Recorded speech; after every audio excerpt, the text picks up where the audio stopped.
Welcome to எங்கள் வீட்டு kitchen. இன்றைக்கி நம்ம கிச்சனில் நல்லா மசாலா சட்னி வந்து செய்ய போகிறோம். வீடியோ வந்து ஸ்கிப் பண்ணாமல் முழுசாக பாருங்கள். இது செரிமானத்துக்கு எல்லா பிரச்சனைக்குமே வந்து ஒரு தீர்வான ஒரு சட்னிங்க.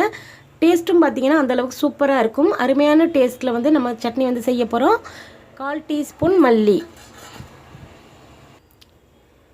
1/4 டீஸ்பூனுக்கு கம்மியாக வந்து ஜீரகம் சேர்க்கணும். 1 டீஸ்பூன் அளவுக்கு வந்து உளுந்தம்பருப்பு. மசாலா பொருளை சேர்த்துட்டு அதுக்கப்புறம் தான் நம்ம வந்து கேஸ் வந்து ஆன் பண்ணணும். இப்போது இதை வறுக்கிறதுக்கு தேவையான அளவுக்கு வந்து 1 டீஸ்பூன் போல் எண்ணெய் சேர்க்க போகிறோம். பாருங்கள், இந்த அளவுக்கு எண்ணெய் சேர்த்தா போதும்.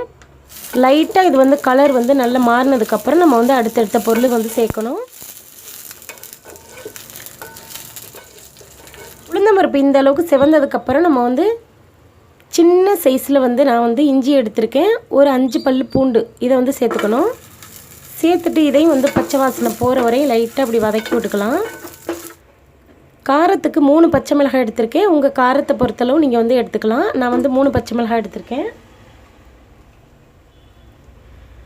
ஒரு பெரிய வெங்காயத்தை இதே மாதிரி நான் கட் பண்ணி வச்சுருக்கேன். அதையும் சேர்த்துட்டு மறுபடியும் நல்லா இதே மாதிரி நல்லா வதக்கி விட்டுக்கலாம். ஒரு தக்காளி பழத்தை இது கூடவே நம்ம வந்து சேர்த்துக்கணும். இந்த அளவுக்கு புளி சேர்க்கணும். புதினா, மல்லித்தலை நல்லா இந்த அளவுக்கு நல்லா பொடியாக கட் பண்ணிவிட்டு இதையும் வந்து இது கூட சேர்த்துக்கலாம்.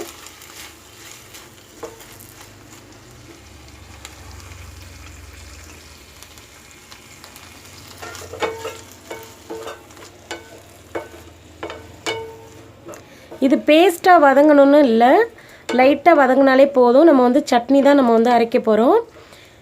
இதே மாதிரி மசாலா ரெடி பண்ணி நீங்கள் வந்து சட்னி அரைச்சிங்கன்னா 10 இட்லி கூட பத்தாதுங்க, அந்தளவுக்கு சுவையாக இருக்கும். நல்ல செரிமானமும் நல்லா ஆகும். நம்ம சேர்த்துருக்கிறது இஞ்சி, பூண்டு, மல்லி, ஜீரகம் சேர்த்துருக்கோம். இதெல்லாமே நல்ல செரிமானத்துக்கு உண்டான பொருள் தான்.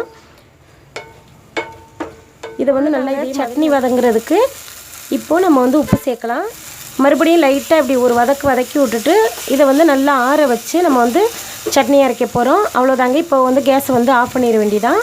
ஆஃப் பண்ணிவிட்டு ஆற விட்டுட்டு நம்ம வந்து சட்னி அரைக்க போகிறோம். மிக்ஸி ஜாரில் சேர்த்த சட்னி வந்து நம்ம நல்லா அரைச்சி எடுத்துகிட்டு வந்துட்டோம். பாருங்கள், இந்த பக்குவத்துக்கு இருக்கணும். 10 இட்லி கூட பத்தாதுங்க. இந்த டேஸ்ட்டில் நீங்கள் வந்து சட்னி அரைச்சி சாப்பிட்டீங்கன்னா 10 இட்லி கூட பத்தாதுன்னு சொல்லுவாங்க.